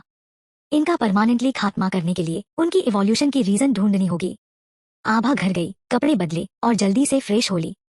लेकिन नमन और उसकी टीम के पास ऐसी लग्जरी नहीं थी। पहला, पानी की कमी थी। दूसरा, उनके पास एक्स्ट्रा कपड़े नहीं थे। हर रात वो बारी बारी से नहाते, कपड़े धोते और अगले दिन सूखने पर फिर वही पहन लेते। मिस आभा, नमन ने उसे ग्रीट किया। इतना फॉर्मल होने की जरूरत नहीं, बस आभा बोलो, आभा ने कहा। हमारी कम्युनिटी के 1/3 लोग मर चुके हैं। औरतों और बच्चों को छोड़ दो तो पेट्रोलिंग के लिए ज्यादा लोग बचे ही नहीं। मैं चाहती हूँ कि अब से पेट्रोलिंग का जिम्मा मेनली तुम लोग संभालो। कोई प्रॉब्लम नहीं, बस बता दो कितने लोग चाहिए। थैंक्स। आभा ने बात खत्म की और लोगों को सेलेक्ट करने चली गई। ये वो लोग थे जिनके साथ उसने कई टफ बैटल्स लड़ी थी और ज्यादातर चेहरों को वो पहचानती थी। इस वक्त वो नेटली लाइंस में खड़े थे, वेट कर रहे थे। आभा उनके सामने रुकी, धीरे धीरे शुरू करते हुए बोली, पिछली बार की सिचुएशन तुम सबने देखी। ज़ॉम्बीज का म्यूटेशन स्पीड से बढ़ रहा है। हमारे पास हथियार और खाना होने के बावजूद हम पूरी जीत नहीं पा रहे। शायद दूसरी जगहों पर जहां लोग सरवाइव कर रहे हैं वहां हालात और बुरे हों। हमने कई बार साथ में बैटल्स लड़ी हैं और मैंने तुम में सोल्जर्स की डिसिप्लिन और स्किल्स देखी हैं। अब इस कम्युनिटी के लोग तुम्हारे प्रोटेक्शन की उम्मीद करते हैं और शायद फ्यूचर में और भी लोग करेंगे। अगर तुम मेरे साथ ज़ॉम्बी से फाइट करने और बचे हुए इंसानों को प्रोटेक्ट करने के लिए तैयार हो तो जोर से बोलो, बताओ तुम तैयार हो या नहीं। आभा की आवाज इतनी पावरफुल थी कि उन जवान लड़कों के दिल में जोश भर गया। वो तो पहले से ही आभा की हेल्प करने आए थे और यहाँ आने के बाद उन्हें फ्रेश वेजिटेबल्स मिली जो उन्हें खुश कर गया। बाद में उन्हें पता चला कि आभा कितनी काबिल और रिस्पेक्टेबल थी। हर कोई स्ट्रेंथ को रिस्पेक्ट करता है, सिर्फ औरतें ही नहीं, मर्द भी। इसीलिए वो आभा को अपने लीडर के तौर पर फुल कॉन्फिडेंस के साथ फॉलो करते थे। उनके पास ना करने की कोई रीजन थी ही नहीं। हाँ, हम तैयार हैं। एक जोरदार चीख पूरी कम्युनिटी में गूंज उठी। आभा का चेहरा सीरियस था, उसकी नजरें हर चेहरे पर घूमी। वो बोली, गुड। अगर तुम तैयार हो तो मैं, आभा, तुम्हें कभी निराश नहीं करूंगी। मैं कभी तुम्हें भूखा नहीं रहने दूंगी और क्राइसिस में कभी तुम्हें अकेला नहीं छोड़ूंगी। उस वक्त उन्हें उस आखिरी लाइन का पूरा मतलब समझ नहीं आया, लेकिन फ्यूचर में वो जान पड़ेंगे कि ये लड़की, आभा, कितनी जेन्युइन और अपने वादे की पक्की थी। जब तक आभा ने नमन के लोगों को पेट्रोलिंग के लिए अरेंज किया और घर वापस आई, दोपहर हो चुकी थी। वेदांत और राकेश चारों गेट्स को फिर से चेक करने गए थे ताकि कोई ब्रेक ना हो और वो आभा से भी लेट लौटे। जब वो अंदर आए, आभा ने टेबल पर खाना रख दिया था। जाहिर है उसने खुद नहीं बनाया था बल्कि अपने स्पेशल स्टोरेज से निकाला था। वेदांत ने कुकू को पहले से तैयार मांस का बड़ा बाउल सर्व किया और फिर खाने बैठ गया। आज मुझे समझ आया कि एक प्रोफेशनल आर्मी कितनी इंपॉर्टेंट है। अगर आज नमन और राकेश हमारा सपोर्ट ना करते तो सिर्फ कम्युनिटी के लोगों के भरोसे शायद हमारा पूरा सफाया हो जाता। वेदांत ने कहा, ये सोल्जर्स मिलिट्री ने ढेर सारे रिसोर्सेज और पैसे लगाकर तैयार किए हैं। ये आम लोगों से कंपेयर ही नहीं किए जा सकते। कटारा कम्युनिटी के लोग पहले से ही बाकी लोगों से कहीं स्ट्रॉन्गर हैं, लेकिन हर इंसान की मेंटल स्ट्रेंथ अलग होती है और इमरजेंसी में उनका रिस्पॉन्स भी। तुमने उन्हें इतना ट्रेन किया, ये अपने आप में बहुत बड़ी बात है। तुम ये एक्सपेक्ट नहीं कर सकती कि हर कोई वैसा ही स्ट्रांग हो जैसा तुम चाहती हो। सच में पीस टाइम में एक सोल्जर को तैयार करने में बहुत मेहनत लगती थी, लेकिन ये एपोकैलिप्स था। यहाँ इंसान का ग्रो करना बहुत आसान था। हर वक्त life and death trials face करने पड़ते थे, ग्रो ना करना तो मुश्किल था। आभा ने इस बार के लॉसेस पर रिफ्लेक्ट किया। उनके पास ट्रेनिंग तो थी लेकिन इंटेंसिटी कम थी। पहले उसने ज्यादातर फोकस उनकी मार्क्समैनशिप पर किया था, बाकी चीजों को इग्नोर कर दिया। उनका प्रैक्टिकल एक्सपीरियंस भी कम था, सिर्फ कुछ लोग ही आभा के साथ बार बार डेथ के करीब से गुजरे थे। ज्यादातर लोग बस कम्युनिटी के अंदर पेट्रोलिंग करते थे और जब ज़ॉम्बी आते तो उन्हें बस अच्छे से डिफेंडेड कम्युनिटी से शूट करना होता था। ज़ॉम्बीज के साथ क्लोज कॉम्बैट का एक्सपीरियंस बहुत कम लोगों को था। एक फॉर्मिडेबल आर्मी को बार बार लाइफ एंड डेथ ट्रायल से टेम्पर्ड करना पड़ता था। मौजूदा सिचुएशन को देखते हुए आगे का रास्ता आसान नहीं होने वाला था। चैप्टर 316। ज़ॉम्बीज का म्यूटेशन लगातार बढ़ रहा था और उनके सीज में सरवाइव करने के लिए उन्हें खुद को कंटिन्यूअसली स्ट्रॉन्ग करना होगा। तुमने जो कहा सब सही है, लेकिन चूंकि ये मेरी पहली फोर्स है, मैं इन्हें इतनी आसानी से खत्म होने नहीं दे सकती। मैं इन्हें एक आयरन आर्मी बनाना चाहती हूँ। आभा की नजरें पक्की थी। वो रेजिडेंट्स की मौत पर रोई नहीं, ना ही उसे कोई बड़ा झटका लगा, बल्कि उसने प्रॉस और कॉन्स एनालाइज किए और फ्यूचर का डायरेक्शन जल्दी ढूंढ लिया। उसका ग्रोथ रैपिड था। वो लड़की नहीं थी जो अपने घर में छुपकर खुद को प्रोटेक्ट करती थी। अगर कोई मुझे तंग ना करे तो मैं भी ना करूँ, लेकिन अगर तंग किया तो डबल रिटर्न करूँ वाले मंत्र पर चलने वाली। क्या करना चाहती हो? वेदांत ने पूछा।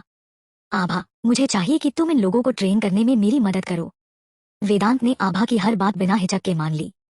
आभा ने वेदांत से कम्युनिटी के लोगों को ट्रेन करने के लिए कहा। ट्रेनिंग अगले ही दिन शुरू हो गई। इस बार सिर्फ मर्द ही नहीं, औरतें भी शामिल हुईं। कल की घटनाओं के बाद लोगों को फिर से एहसास हुआ कि ये ज़ॉम्बी एपोकैलिप्स कितना क्रूर है। पहले की कंफर्टेबल लाइफ ने उन्हें लगभग भुला दिया था कि वो किस तरह की दुनिया में जी रही हैं। बेशक कुछ औरतें सिर्फ वेदांत को देखने के लिए शामिल हुईं। हालांकि सबको पता था कि वेदांत आभा का बॉयफ्रेंड है, लेकिन खूबसूरती की तारीफ करना तो इंसानी फितरत है। देखने में क्या हर्ज है। आभा ने जब कम्युनिटी वालों को ट्रेन करना शुरू किया, कुछ ही दिनों बाद उसे रवि से डिस्ट्रेस कॉल आया। उसने मिलिट्री के डेडिकेटेड सैटेलाइट फोन से मैसेज भेजा था। बस कुछ शब्द, म्यूटेटेड ज़ॉम्बीज, जल्दी सपोर्ट के लिए आओ। रवि की मदद की गुहार सुनकर नीति को शक हुआ। क्या उसका मैसेज भरोसेमंद है? कहीं ये कोई साजिश तो नहीं? वो पहले वेदांश के बाप के पास गया था। अगर उसके इरादे साफ होते तो वहां क्यों जाता? मुझे लगता है वो दोमुहा इंसान है जिसका स्टैंड पक्का नहीं। अगर रंजीत ने उसे कोई लुभावना ऑफर दे दिया तो वो डगमगा सकता है। नीति की चिंताएं बेवजह नहीं थी। आभा ने भी इस बारे में सोचा था, लेकिन अगर रवि सचमुच ज़ॉम्बीज से घिरा हुआ है और वो वैसे ज़ॉम्बीज हैं जो कुछ दिन पहले हरी मक्खियों वाले थे, ऐसे में बिना तैयारी के वो शायद अकेले संभाल न पाए। आभा ने रवि के दिए हुए पते को देखा और फैसला लिया कि कोशिश करके देखना चाहिए। क्या सोच रही हो? क्या तुम उसे सपोर्ट करने जा रही हो? वेदांत ने आभा से पूछा। आभा ने कहा, हाँ, जा रही हूँ। वेदांत ने सिर हिलाया, तो मैं तुम्हारे साथ चलता हूँ। लेकिन आभा ने कहा, मैं कुछ लोगों को ले जाऊंगी, तुम कम्युनिटी में रहो। अगर तुम्हारे डैड ने अचानक कोई चाल चली तो तुम यहाँ होगे तो आसानी होगी, और अगर ज़ॉम्बीज फिर आए तो तुम्हें यहाँ कमान संभालनी होगी। वेदांश यहाँ है, वो कोई जल्दबाजी में कदम नहीं उठाएगा। नमन भी कमान संभाल सकता है। मेरे यहाँ होने या न होने से कोई खास फर्क नहीं पड़ता, लेकिन तुम्हें मेरी जरूरत ज्यादा है। चाहे वो कम्युनिटी में हो या न हो, आभा को हमेशा रिस्क लेने की आदत थी और उसे वेदांत की जरूरत थी। आभा ने फिर भी अपनी बात पर अड़ी रही। हमें नहीं पता कि रवि का डिस्ट्रेस कॉल सच्चा है या नहीं। अगर ये जाल है और हम दोनों चले गए तो क्या ये उनकी चाल में फंसना नहीं होगा? मैं कुकू को ले जाऊंगी और तुम हमारा बेस कैंप संभालो। टेंशन मत लो, कुकू मेरे साथ है, वो मेरी प्रोटेक्शन करेगा। उसने अपनी दाहिनी कलाई पर निशान दिखाते हुए कहा। ये भी तो है मेरे पास, जरूरत पड़ने पर मैं इससे बच सकती हूँ। आभा ने बार बार भरोसा दिलाया। तब जाकर वेदांत अनमने मन से उसे लोगों के साथ जाने देने को रजामंद हुआ। प्रशांत के 15 लोग, नमन के 15 लोग, नीति और तरुण, कुल 33 लोग, और कुकू मुंबई के बॉर्डर की ओर निकले। रवि का बेस वहां था। आभा, नीति और राकेश एक एसयूवी में थे, उनके पीछे बड़े ट्रक। नीति आभा की सबसे लॉयल फॉलोअर थी। वो हमेशा आभा की सेफ्टी को प्रायोरिटी देती थी, लेकिन एक बार आभा कुछ करने का फैसला ले ले तो वो बिना शर्त उसका सपोर्ट करती थी। वो बूढ़े रवि ने साफ साफ नहीं बताया कि वो किन ज़ॉम्बी से जूझ रहा है। अगर उसने क्लियर नहीं किया तो कोई सपोर्ट कैसे करेगा? अगर वो पिछले बार वाले हरी मक्खियों जैसे ज़ॉम्बीज हैं तो बिना तैयारी के चाहे कितने भी लोग ले जाए सब खत्म हो जाएंगे। बूढ़ा राकेश को नीति की बात सुनकर हंसी आ गई। रवि ज्यादा से ज्यादा 35 साल का होगा, उसे बूढ़ा कह रही हो? वो मुझसे 10 साल बड़ा है, ये बूढ़ा नहीं तो क्या है? राकेश ड्राइव कर रहा था, नीति पैसेंजर सीट पर थी और आभा पीछे आंखें बंद करके रेस्ट कर रही थी। हालांकि उसकी आंखें बंद थी, नीति और बाकियों को पता था कि वो सोई नहीं है। लेकिन वो लोग कब से बात कर रहे थे और आभा का कोई रिएक्शन नहीं आया। जब उन्हें लगा कि वो सचमुच सो गई है तभी आभा की आवाज पीछे से आई। जब हम वहां पहुंचेंगे तुम दोनों मेरे साथ पहले सिचुएशन चेक करने चलोगे। अगर ये जाल है तो मैं उसका हिसाब बाद में करूंगी। नीति और राकेश को आभा की बात में जरा भी अतिशयोक्ति नहीं लगी। उसके लिए कुछ भी ऐसा नहीं था जो वो चाहकर न कर सके। जल्द ही वो बॉर्डर पर एक पहाड़ी इलाके में पहुंचे। नीति ने हाथ से आंखें ढककर ऊपर देखा और आभा से पूछा, पक्का यही जगह है? आभा ने वेदांत के बनाए नक्शे को ध्यान से फिर चेक किया। हाँ, यही होना चाहिए। रवि का इलाका एक तरह से मिलिट्री स्ट्रॉन्ग होल्ड भी था। जनरल मिलिट्री स्ट्रॉन्ग होल्ड्स पहाड़ों के पास बनाए जाते हैं और काफी हिडन होते हैं। अगर वेदांत न होता तो आभा सिर्फ रवि के दिए पते से ये जगह ढूंढ ही नहीं पाती। राकेश ने गाड़ी से उतरकर आसपास देखा और बोला, पक्का यही जगह है। ये जगह तो कमाल की है, पुराने जमाने में ये स्ट्रैटेजिकली इंपॉर्टेंट लोकेशन होती। तुम्हें मिलिट्री स्ट्रैटेजी भी आती है? राकेश ने गर्व से कहा, बिल्कुल, एक सैनिक को तो मिलिट्री स्ट्रैटेजी समझनी ही चाहिए। नीति को राकेश काफी इंटरेस्टिंग लगा और वो मुस्कुराई। आभा ने बाकियों के साथ 2 प्लान डिस्कस किए, फिर ट्रक में बैठे बाकी लोगों को इंस्ट्रक्शन दी कि वो उसके सिग्नल का इंतजार करें। वो सिग्नल के हिसाब से एक्शन लेंगे। राकेश ने एकदम सही बात कही थी। सैनिकों को सचमुच कुछ मिलिट्री स्ट्रैटेजी आनी चाहिए। भले ही आभा सच्ची सैनिक न हो, लेकिन वो सैनिकों को लीड कर रही थी। बिना स्ट्रैटेजी समझे वो जंग कैसे जीत सकती थी? आभा ने राकेश, नीति और कुकू को साथ लिया और हल्के फुल्के सामान के साथ पहाड़ों की ओर चल पड़ी। चूंकि उनकी गाड़ी एक हिडन जगह पर पार्क थी, आभा और बाकियों को पैदल ही अंदर जाना था। अच्छी बात यह थी कि दूरी ज्यादा नहीं थी। कुकू के लीड करने से ग्रुप जल्दी ही एक गांव में पहुंच गया। गांव ज्यादा बड़ा नहीं था, लेकिन घर पंक्तियों में साफ सुथरे बने थे। बदकिस्मती से इतने अच्छे घरों में इंसानों के रहने का कोई निशान नहीं था। वो बूढ़ा तो जगह चुनना जानता है। अगर ये अपोकैलिप्स न होता तो ये जगह सचमुच जन्नत होती। पहाड़ों और पानी से घिरा, ताजी हवा, ये शहर के कंक्रीट जंगल, शोर और गाड़ियों के धुएं से कहीं बेहतर था। नीति को ऐसे नेचुरल गांव बहुत पसंद थे। चैप्टर 317। अफसोस, इस अपोकैलिप्स में कुछ लोग मर गए, कुछ ज़ॉम्बी बन गए। कभी हरे भरे पहाड़ अब वैसी हरियाली खो चुके थे। बस कुछ जिद्दी पेड़ों पर ही छिटपुट पत्तियां बची थी। कुकू, जो रास्ता लीड कर रहा था, गांव की ओर भागा। आभा और बाकी लोग उसके पीछे गांव के बीच में एक आंगन तक पहुंचे। राकेश ने दरवाजा खोला और सबसे पहले अंदर गया। इधर उधर देखा, लेकिन कुछ नहीं मिला। यहाँ तो कुछ भी नहीं है। क्या कुकू ने हमें गलत रास्ते पर ले आया? राकेश ने बाहर निकलते हुए ये कहा। कुकू को लगा कि उसकी काबिलियत पर सवाल उठ रहा है, तो वो राकेश पर भौंक पड़ा, जताते हुए कि वो खुश नहीं है। राकेश, जो कुकू से पहले ही वाकिफ था, उसकी नाराजगी भाप गया और अपनी बेपरवाह बात को सुधारना चाहता था। गलत मत समझो, मैं तुम्हारी काबिलियत पर सवाल नहीं उठा रहा। राकेश ने कुकू का सिर सहलाने के लिए हाथ बढ़ाया, लेकिन गर्वीला भेड़िया उससे बच निकला। कुकू ने राकेश को इग्नोर किया और सीधा आंगन में चला गया। उसका टारगेट क्लियर था, वो बैकयार्ड की ओर बढ़ा। उसका चलने का अंदाज इतना कूल और गर्वीला था कि देखते ही बनता था। नीति हंसते हुए कुकू के पीछे पीछे आभा के साथ चल पड़ी। कुकू सीधा बैकयार्ड में एक गौशाला के पास रुका। नीति को कुकू पर पूरा भरोसा था। बिना ज्यादा सोचे उसने गौशाला का दरवाजा खोल दिया। गौशाला खाली थी। यहाँ तक कि गोबर का एक टुकड़ा भी नहीं बचा था। इतनी सर्दी के बाद लोग हर उस चीज को जला चुके थे जिसे जलाया जा सकता था, और गोबर तो नेचुरल फ्यूल था। कोई चांस नहीं कि वो बचा हो। खाली गौशाला में एक लोहे का दरवाजा बहुत ही उभर कर दिख रहा था। कितनी अच्छी तरह छुपाया है। राकेश ने जाकर लोहे का दरवाजा खोला। अंदर एक अंडरग्राउंड टनल थी। चूंकि ये गांव पहाड़ के पास बना था, टनल जरूर पहाड़ के अंदर कहीं ले जाती होगी। राकेश बोला, मैं पहले अंदर जाकर चेक करता हूँ। अगर सब क्लियर है तो मैं तुम्हें बुलाने आऊंगा। नीति ने कहा, मैं तुम्हारे साथ चलती हूँ। आभा और कुकू यहाँ पहरा देंगे। इतना कहकर वो टनल में घुस गई। राकेश भी जल्दी से उसके पीछे चला गया। बॉस और कुछ लोग बेहोश हो गए, आनंद ने उदास चेहरा बनाकर बताया। उनकी मौत बहुत भयानक थी। शुरू से ही उन्हें दर्द से मुक्ति दे देना बेहतर होता। रवि की दाढ़ी उलझी हुई थी। साफ जाहिर था कि उसने कई दिनों से न चेहरा धोया था, न शेव किया था। कितने लोग अभी भी इफेक्टेड हैं? रवि ने पूछा। 18 और। रवि गहरी सोच में डूब गया, कुछ सोचते हुए। काफी देर बाद उसने कहा, सबको खत्म कर दो, फिर उनकी लाशें जला दो।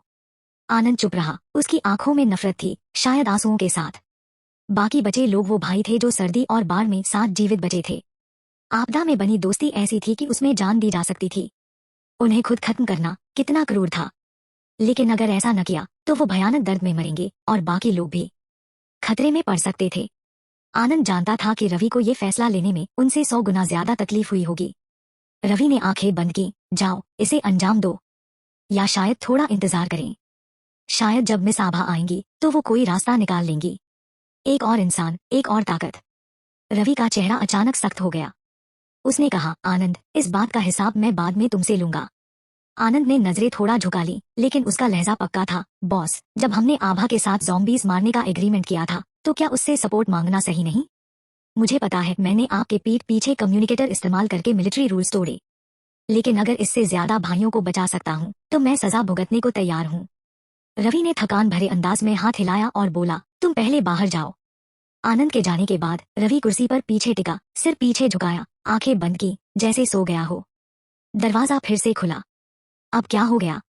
लगता है तुम्हारे पास हाल ही में बहुत कुछ चल रहा है। रवि ने अचानक आंखें खोली और सीधा बैठ गया। आभा और नीति पहले ही अंदर आ चुकी थी और दरवाजे पर खड़ी थी। आनंद ने जल्दी से दरवाजा बंद किया और खिसक लिया।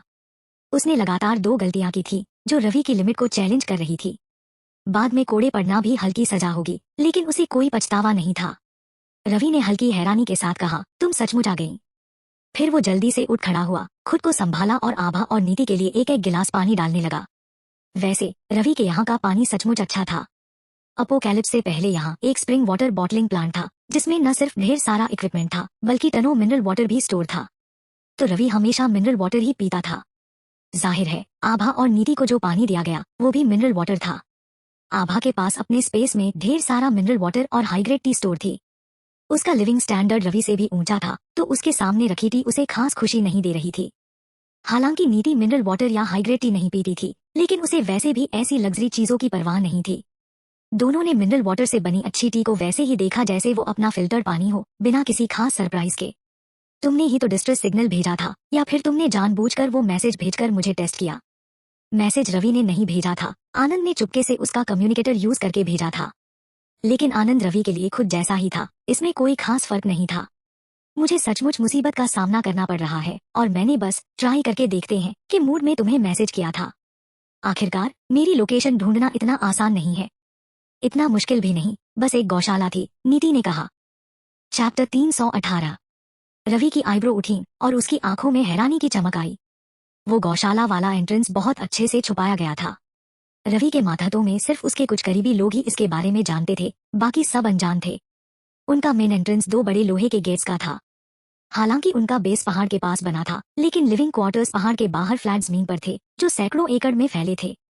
उन्होंने इतनी साफ और दिखने वाली जगह नहीं चुनी, बल्कि गांव की गौशाला से होकर अंदर आए। वो उलझन में पड़ गया। ये लोग सच में कोई अनकन्वेंशनल रास्ता लेकर आए थे, या फिर उसका जो तथाकथित हिडन एग्जिट था, वो आभा और उसके ग्रुप के लिए कभी कोई सीक्रेट था ही नहीं। ये बॉस, जब मैं अंदर आई तो तुम्हारे आदमी चिंतित और उदास लग रहे थे, और अब जब मैं यहाँ हूँ तो तुम उनसे भी ज्यादा उदास दिख रहे हो, नीति ने कहा। उसे रवि को बूढ़ा कहने की आदत थी और वो फिर से लगभग बोल पड़ी, मगर आखिरी पल में उसने खुद को रोक लिया और अपनी बात बदल दी। रवि ने नीति को पहले कटारा कम्युनिटी में देखा था और जानता था कि वो बिंदास बोलने वाली है। जानना एक बात थी, लेकिन वो उसे खुद पर तंज कसने नहीं देता। अगर तुम पर हरी मक्खियों से भरे ज़ॉम्बीज ने अटैक किया होता और तुम्हें अपने लोगों को अनजाने में उन मक्खियों के शरीर में घुसने, उनके अंदरूनी अंगों को चबाने और भयानक तरीके से मरते देखना पड़ता, तो शायद तुम मुझसे भी ज्यादा उदास होती। ऐसा नहीं कि हमने ये सब पहले नहीं देखा, नीति ने तंज कसते हुए कहा। उसका लहजा तिरस्कार से भरा था। रवि की आंखें अचानक फैल गईं। उसने हैरानी से नीति को देखा, फिर उसकी नजर आभा पर गई। जब से उसकी आभा से मुलाकात हुई थी, उसे याद नहीं कि उसने कभी आभा को घबराते देखा हो। पहली बार रवि ने एक औरत का इस्तेमाल करके आभा को बाहर निकाला था। आभा को धमकी मिली थी और मजबूरी में उसे रवि के साथ जाना पड़ा। बाद में जब जायंट ज़ॉम्बी सामने आया, आभा ने बड़े आराम से रवि को चकमा दिया और खिसक ली। दूसरी बार आभा ने उसे कटारा रेजिडेंशियल एरिया में फंसाया। उसने पहले से ही अंदाजा लगा लिया था कि ज़ॉम्बीज आएंगे और रवि को सीधे लड़ाई में घसीट लिया। वो म्यूटेटेड ज़ॉम्बी से घिर गए थे और फिर वही जायंट ज़ॉम्बी फिर से सामने आया। आनंद और एक और आदमी ज़ॉम्बीज के हाथों मरते मरते बचे, लेकिन आभा तलवार लेकर आगे बढ़ी और अकेले ही उसके आदमियों को बचा लिया। हर बार हालात बेहद खतरनाक थे, फिर भी हर बार आभा शांत रही, कभी घबराई नहीं। रवि को आखिरकार समझ आया कि वेदांत क्यों आभा के पीछे रहने को तैयार था। अगर तुम रेस्ट कर चुके हो तो चलो बाहर जाकर देखते हैं, शायद अभी भी कुछ लोगों को बचा सके, आभा ने कहा। पिछले कुछ दिनों से रवि के दिल पर छाई उदासी में आखिरकार एक किरण दिखी। आभा वो चमकदार रोशनी थी। यहाँ रवि के बेस पर हालात कटारा रेजिडेंशियल एरिया से कहीं ज्यादा खराब थे। खुले आंगन में दर्जनों लोग एक साथ बैठे थे, कुछ सुनना, कुछ डरे हुए मौत का इंतजार कर रहे थे। थोड़ी दूरी पर कुछ लोग बंदूकों के साथ सख्त पहरे में खड़े थे, ताकि कोई भागने की कोशिश करे या कोई सिचुएशन हो तो गोली मार सकें। ये सिलसिला कई दिनों से चल रहा था। ये चौथा बैच था। पिछले वाले सब मर चुके थे, जैसे ही कोई मरता उसे तुरंत आग में जला दिया जाता। शायद ये आखिरी बैच भी नहीं था। अपने साथियों की मौत देख चुके इन लोगों ने जीने की उम्मीद कब की छोड़ दी थी। वो बस खाली खोल बनकर मौत के पल का इंतजार कर रहे थे।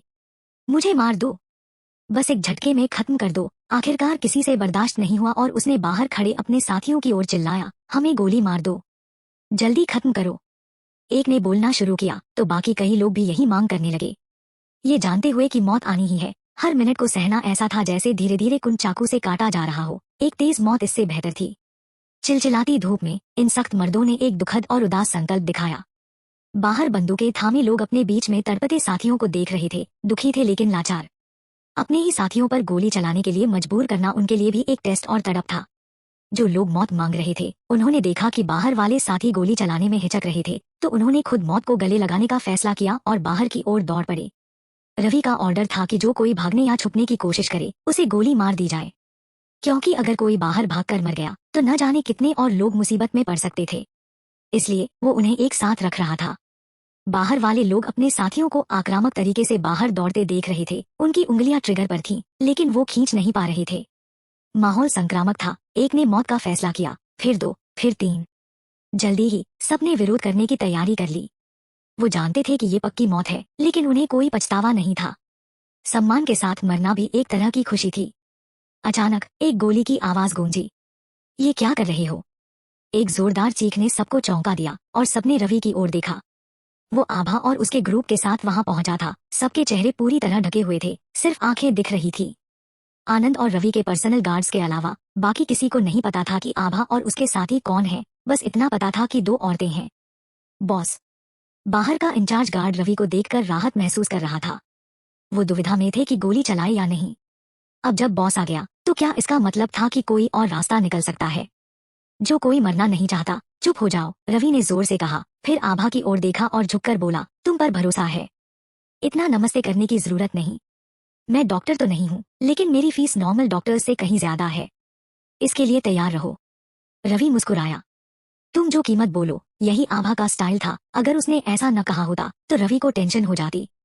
आभा ने पहले से तैयार किए हुए ज़ॉम्बी ब्रेन स्टेम्स निकाले और रवि के आदमी, जो गार्ड्स का इंचार्ज था, उसे दे दिए। उसने कहा, हर एक को एक दे दो। ये क्या है? उस शख्स ने लेते हुए देखा। ये किसी पत्थर जैसा लग रहा था, लेकिन बिल्कुल पत्थर भी नहीं, और उसने जिज्ञासा में पूछा, बस पहले इन्हें दे दो। उस शख्स ने जल्दी से अंदर जाकर सबको एक एक बांट दिया।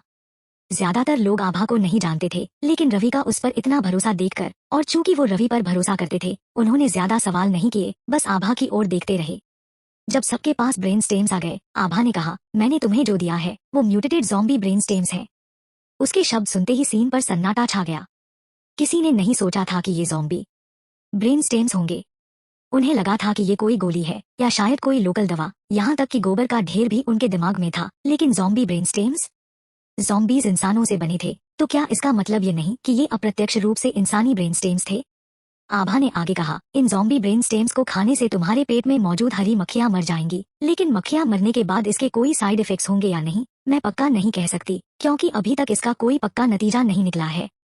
क्या हम ज़ॉम्बी बन जाएंगे? किसी ने पूछा। अगर ज़ॉम्बी के काटने से इंसान ज़ॉम्बी बन जाता है, तो ज़ॉम्बी का ब्रेन स्टेम खाने से क्या वो ज़ॉम्बी बन जाएंगे? शायद, आभा ने कहा। इसलिए तुम सबको अच्छे से सोचना है कि इसे खाना है या नहीं। जो खाना चाहते हैं खा लो, जो नहीं चाहते इसे वापस कर दो। क्या पेट में मौजूद उन हरी मक्खियों को मारने का कोई और तरीका है? मुझे कोई और तरीका नहीं पता। थोड़े सन्नाटे के बाद, खा लेते हैं।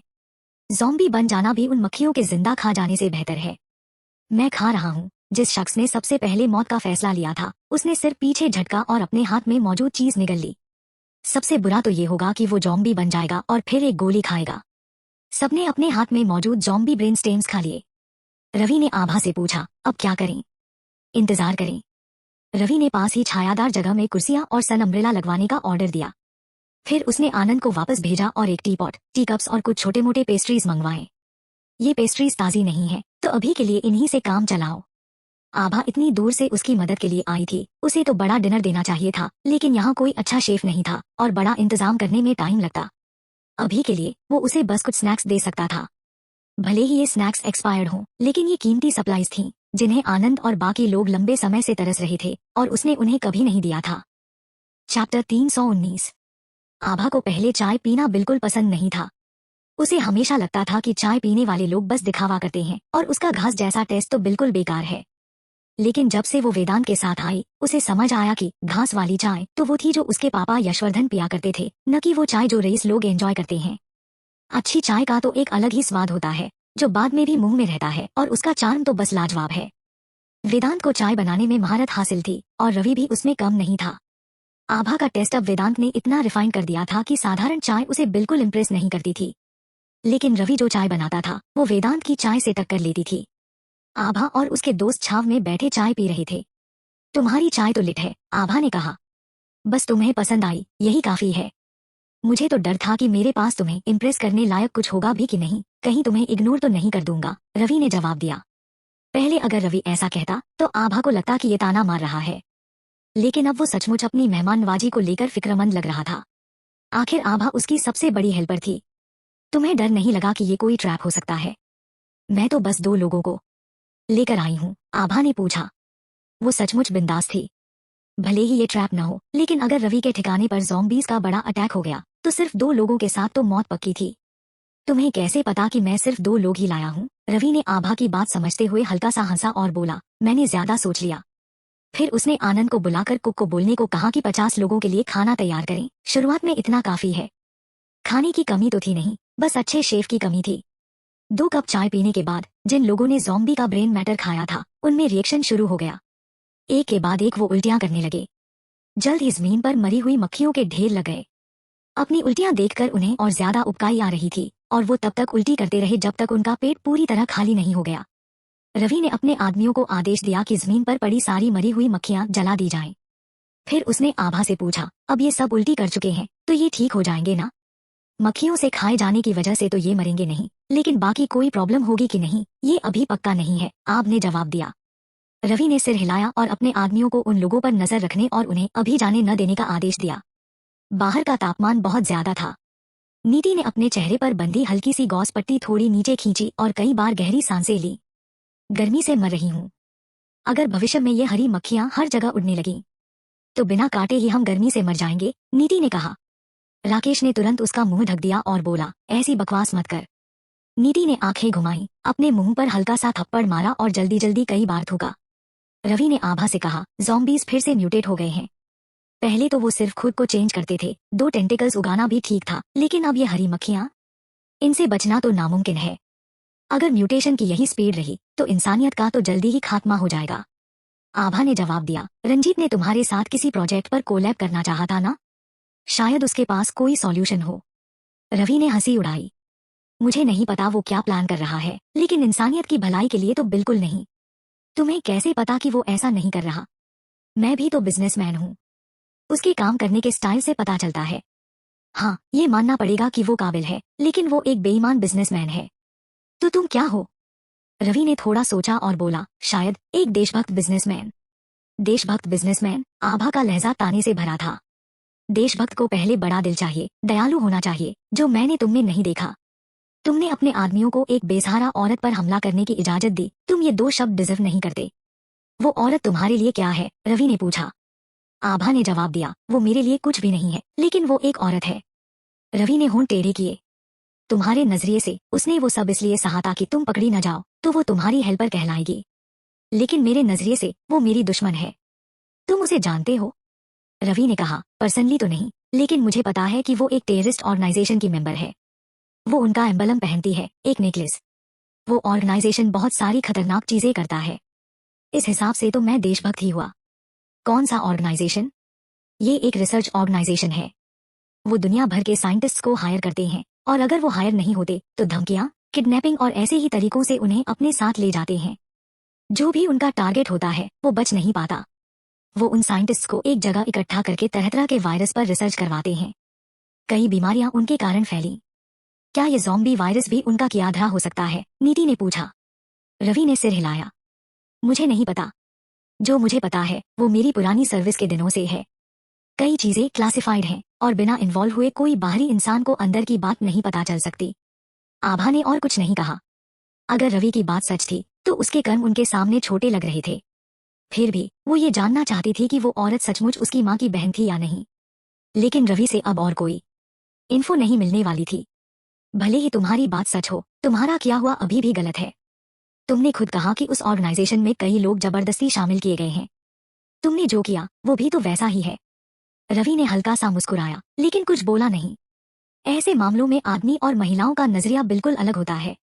नीति ने शरारती ढंग से हंसी और बोली, तुम लोग तो सचमुच बिंदास हो। अगर वो औरत कोई पैथोजन लेकर आई होती तो तुम सबकी तो ऑफस्प्रिंग की रूट ही चली जाती। रवि ने अजीब सा मुंह बनाया और अपनी नाक छुई। बाद में उसे भी ये ख्याल आया था। वो अपने आदमियों के साथ ज्यादा नरम रहा था। अच्छा हुआ कि कोई बड़ा हादसा नहीं हुआ। मैंने तुम्हारी मदद करके तुम्हारे लोग बचा लिए। अब क्या इनाम की बात करते हैं? रवि ने सीधे सीधे कहा, चलो अंदर चलकर बात करते हैं। आभा राकेश को बाकी लोगों को बुलाने के लिए कहने वाली थी, तभी कुकू दौड़ता हुआ आया। आभा के पास पहुंचकर वो उस दिशा में भौंकने लगा जहां से वो लोग आए थे। आभा का चेहरा तुरंत बदल गया। ज़ॉम्बीज आ रहे हैं। रवि ने पिछले 2 दिनों में भारी नुकसान झेला था, लगभग आधे आदमी खो दिए थे। अगर सैकड़ों ज़ॉम्बीज आ गए तो हालत खराब हो सकती थी। अगर दर्जनों या 100 के आसपास होते तो कोई दिक्कत नहीं थी। रवि ने तुरंत अपने आदमियों को ज़ॉम्बी से लड़ने की तैयारी करने का आदेश दिया। आभा की बात सुनते ही जिन लोगों ने अभी अभी उल्टियां की थीं, उन्होंने भी बंदूकें उठा ली। रवि ने थोड़ा हिचकिचाया, फिर हामी भर दी। वे अभी हथियार तैयार कर ही रहे थे कि ज़ॉम्बीज आ गए। वो चुपके से आए। वो मेन गेट से नहीं आए, जैसे आभा और उसका ग्रुप आया था वैसे ही वो गायों के शेड वाली गली से आए। वो गली सीधे रवि के आंगन में खुलती थी। चैप्टर 320। जैसे ही ज़ॉम्बीज आए वो उनके बड़े कंपाउंड में घुस गए। और ये ज़ॉम्बीज आम इंसानों जैसे दिख रहे थे, सिवाय उनकी खून लाल आंखों और खाली चेहरों के। आभा को तुरंत समझ आ गया कि कुछ तो गड़बड़ है। बॉडी पर गोली मत मारो। आभा की बात मुंह से निकलते ही किसी ने गोली चला दी। हर कोई ज़ॉम्बी के सिर पर निशाना नहीं लगा सकता था, कई गोलियां उनकी बॉडी पर लगी।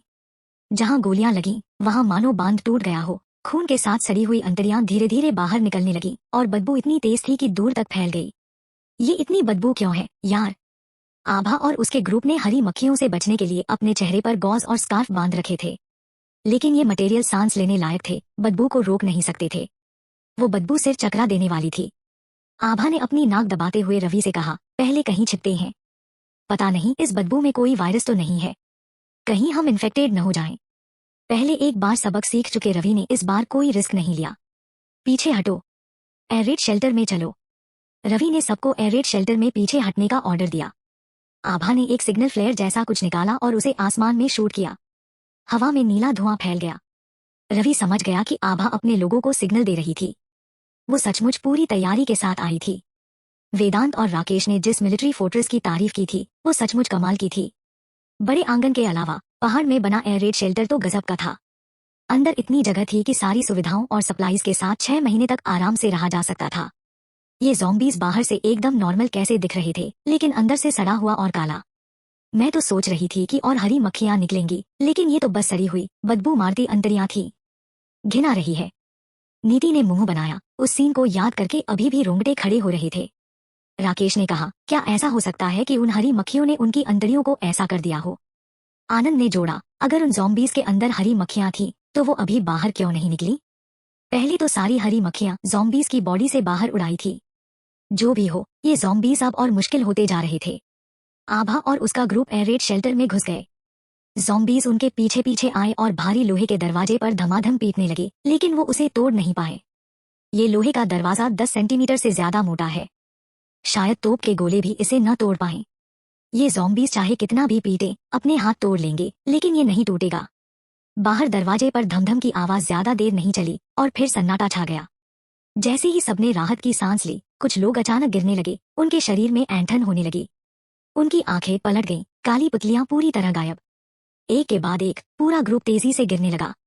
वो बहुत दर्द में दिख रहे थे। उनके चेहरे धीरे धीरे सुन्न पड़ रहे थे। उनके अंग अकड़ गए, बिल्कुल ज़ॉम्बीज जैसे, लेकिन वो किसी पर अटैक नहीं कर रहे थे। मिस आभा, ये क्या हो रहा है? आनंद ने आभा की तरफ देखा। उसे यकीन था कि आभा को सब कुछ पता है, इसलिए उसने सीधे उससे पूछ लिया। रवि को भी इस वक्त बहुत बुरा महसूस हो रहा था। उसके अंग धीरे धीरे सुन्न पड़ रहे थे और उसका दिमाग जो कमांड दे रहा था, उसका शरीर उसका पालन नहीं कर पा रहा था। आभा से पूछने के बाद आनंद ने पलटकर देखा कि रवि की हालत भी ठीक नहीं थी। वो घबराते हुए बोला, बॉस क्या हुआ? रवि दीवार के सहारे खड़ा था, बोल नहीं पा रहा था। उसका दिमाग अभी भी ठीक था, लेकिन उसका शरीर उसका साथ नहीं दे रहा था। क्या उस बदबू में सचमुच कोई वायरस था? तो क्या हम सब ज़ॉम्बी बन जाएंगे? और लोग गिरने लगे। नीति और राकेश को भी धीरे धीरे बेचैनी के लक्षण दिखने लगे। आभा, अगर मैं ज़ॉम्बी बन जाऊं तो मुझे मार देना, नीति ने रुक रुक कर कहा। आभा को भी थोड़ा डर लग रहा था। आभा ने चारों तरफ देखा और जल्दी ही एक पैटर्न समझ आया। जिन लोगों में पहले हरी मक्खियां घुसी थी वो ठीक थे, यानी जिन्होंने ज़ॉम्बी का ब्रेन मैटर खाया था वो ठीक थे। आभा के पास और सोचने का टाइम नहीं था। अफरातफरी का फायदा उठाकर जब कोई ध्यान नहीं दे रहा था, उसने अपने कपड़ों से कुछ निकालने का नाटक किया, लेकिन असल में अपने स्पेशल स्टोरेज से ज़ॉम्बी ब्रेन मैटर निकाला। फिर उसने नीति और बाकियों को एक एक पीस दिया। लोग इतने थे कि वो ज्यादा नहीं निकाल सकती थी, वरना उसका सीक्रेट खुल जाता। इसलिए कुछ लोगों को ब्रेन मैटर नहीं मिला। दरवाजा खोलो, आभा ने उन लोगों से कहा जो इन्फेक्टेड नहीं थे। कुछ ज़ॉम्बीज मारो और उनके ब्रेन मैटर लाओ, बाकियों को खिलाने के लिए। मुझे लगता है कि जो लोग ज़ॉम्बी ब्रेन मैटर खा चुके हैं वो उस वायरस वाली बदबू से इम्यून है। ठीक है, हम ज़ॉम्बी ब्रेन मैटर लाते हैं। रवि, जिसने अभी अभी ज़ॉम्बी ब्रेन मैटर खाया था, पूरी तरह ठीक नहीं हुआ था। वो आभा की बात सुन सकता था, लेकिन बोल नहीं पा रहा था। उसे डर था कि उसके आदमी शायद आभा की बात न माने, लेकिन उसने ज्यादा सोच लिया था। उन लोगों ने एक सेकंड भी नहीं सोचा। वो उठे, बड़ा लोहे का दरवाजा खोला, अपनी बंदूकें पकड़ी और बाहर भागे। ये आभा सचमुच कमाल की थी, लेकिन कोई और रास्ता भी तो नहीं था। आखिर उसमें लोगों को बचाने की ताकत थी। रवि उसका एहसान कभी नहीं चुका सकता था। जो लोग ज़ॉम्बीज मारने गए, उन्होंने बिना डरे गोलियां चलाईं। उन्हें ज़ॉम्बीज की सड़ी हुई बॉडी या उससे आने वाली बदबू से कोई डर नहीं था। जल्द ही उन्होंने एयर रेड शेल्टर को ब्लॉक करने वाले सारे ज़ॉम्बीज खत्म कर दिए। उन्होंने घिन को बर्दाश्त करते हुए सड़े हुए मांस के ढेर में से ब्रेन मैटर ढूंढा। जल्दी ही वो ताज़ा भाप निकलता हुआ ज़ॉम्बी ब्रेन मैटर लेकर लौटे। आभा ने जो ब्रेन मैटर पहले निकाला था वो उसका पुराना स्टॉक था, जो छोटे छोटे पत्थरों जैसा दिखता था, बस उतना सख्त नहीं था। अगर ज्यादा न सोचा जाए तो उसे खाने में कोई दिक्कत नहीं थी। लेकिन अब जो लाए गए थे उनमें अभी भी खून और ब्रेन फ्लूइड चिपका था, जो देखने में घिनौना था। अच्छा था कि जो लोग बीमार पड़ चुके थे वो शायद इतना खूनी सीन नहीं देख पा रहे थे, जिससे उनके साथी उनके मुंह में वो मैटर डाल सके। जल्दी ही सभी ने ज़ॉम्बी ब्रेन मैटर खा लिया। जब तक बाकी लोग खा चुके, रवि और उसका ग्रुप नॉर्मल हो चुका था। बस उनके शरीर में कमजोरी थी, वो अभी उठ नहीं पा रहे थे और ज़ॉम्बीज मारने तो बिल्कुल नहीं जा सकते थे। बाहर अभी कितने ज़ॉम्बीज हैं? रवि ने उन लोगों से पूछा जो अभी बाहर से आए थे। यहाँ जो हमारा रास्ता रोक रहे थे वो सब खत्म हो गए, लेकिन मैंने आंगन की तरफ देखा, वहाँ अभी भी काफी ज़ॉम्बीज हैं। रवि ने फिर आभा की तरफ देखा। बाहर आंगन में जो ज़ॉम्बीज हैं उन्हें तुम्हें ही डील करना होगा। मेरे लोगों को जैसे चाहो यूज कर लो। आभा ने बिना किसी एक्सप्रेशन के कहा। तुम न बोलते तब भी मैं रुकने वाली नहीं थी। रवि, अच्छा, उसने बेकार बोल दिया। आभा ने उस शख्स की तरफ देखा जो अभी रवि से बात कर रहा था। तुम्हें कोई तकलीफ तो नहीं हो रही? ये वो लोग थे जिन्होंने सबसे पहले ज़ॉम्बी ब्रेन मैटर खाया था। अगर कोई साइड इफेक्ट होता तो अब तक दिख जाना चाहिए था। उस शख्स ने अपने आप को चेक किया और बोला, कुछ भी बुरा नहीं लग रहा। तो फिर अभी के लिए तुम ठीक हो। मिस आभा, अब हमें क्या करना चाहिए? तुम जो कहो हम वही करेंगे। रवि के ऑर्डर के बिना भी वो आभा की बात मानते। आभा ने उनकी जान बचाई थी और एहसान के साथ साथ उन्हें उसका रिस्पेक्ट भी था।